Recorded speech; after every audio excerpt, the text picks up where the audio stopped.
Wimbledon പുരുഷ സിംഗിൾസിൽ ഇന്ന് നൊവാക് ജോക്കോവിച്ച് Carlos Alcaraz block buster final നടക്കും.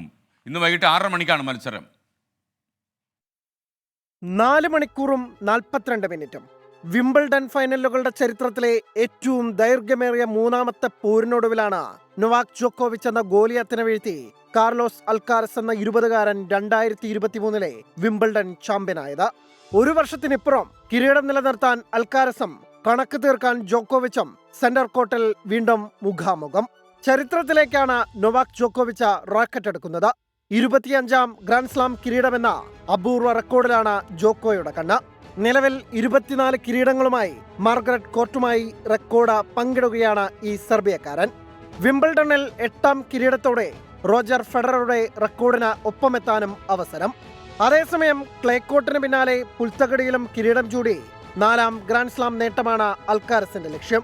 ആരാധകർ ആവേശത്തിലാണ്. പച്ചപ്പുല്ലിനെ തീപിടിപ്പിക്കുന്ന മറ്റൊരു പോരാട്ടത്തിന് സാക്ഷ്യം വഹിക്കാൻ. Sports desk 24.